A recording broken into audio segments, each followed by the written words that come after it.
So that is a very clear example of someone who had been raised in that environment as a child, who had been raised, as one of the authors said, to look around him and to believe that everybody else spoke with an accent, but he didn't. And that was the difficulty with the trial court decision in that case. And with good reason, the Supreme Court pointed to so many errors that existed in the trial court decision that there was no sense trying to deal with all of them, but sent it back for a new trial. I'd like to also, while I'm here, acknowledge Mike DeGagne. Mike's here somewhere. Hey, Mike. With the Aboriginal Healing Foundation, because as was pointed out earlier, this discussion, or the discussion around reconciliation, is not a new discussion. It's a discussion that has been going on for a long time, led by Mike and the Aboriginal Healing Foundation, which unfortunately now is in a wind-down mode because they've lost their funding. And despite the efforts of our commission and others to try to encourage the government to ensure that the foundation continued its good work, nonetheless, we're going to be losing that valuable resource in the future unless something magical happens. So, where do we begin? Well, in the document that was sent to me to entice me to be here, I was told this. Let me read this to you, because it kind of helps put into perspective what it is that this panel was asked to talk about. We were asked to talk about the context for decolonization and reconciliation. We were asked to talk about the systemic social and political impacts of the Indian Act, the reserve system, and residential schools on the relationships between First Nations in Ontario and Canada, and between Indigenous and non-Indigenous peoples in Ontario generally. And we were asked to talk about the human context for reconciliation. All right, and I have, what, 15 minutes? Okay. All right, everybody roll up your sleeves because we got some work to do here.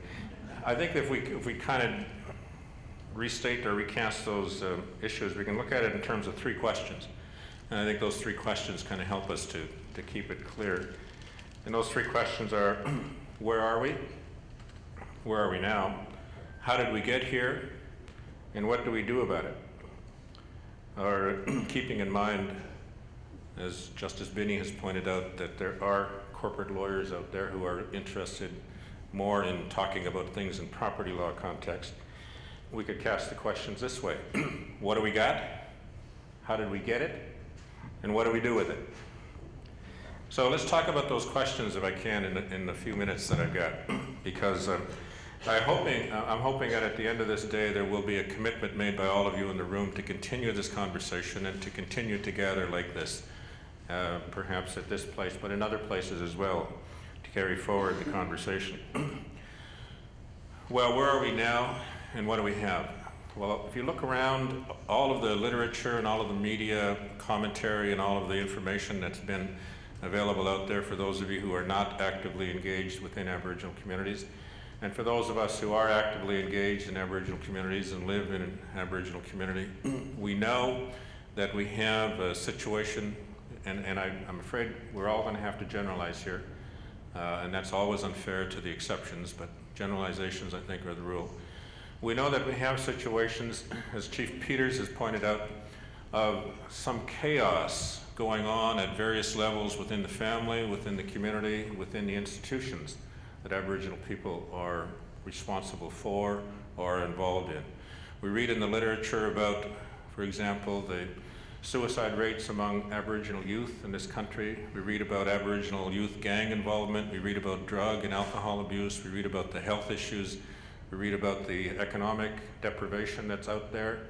We know about the social chaos to a certain extent that's going on, the leadership issues, the number of First Nations that are under some form of trusteeship because of expenditure issues and control by Indian Affairs over the way that money is spent. We know about the reports that we've heard about the number of Aboriginal children who are in care to child welfare institutions. We know about the number of Aboriginal people who are in jails and their overrepresentation. We know that the number of Aboriginal children being born to young Aboriginal women is 4 to 8 times the birth rate of equivalent non-Aboriginal populations. We know that the Aboriginal population is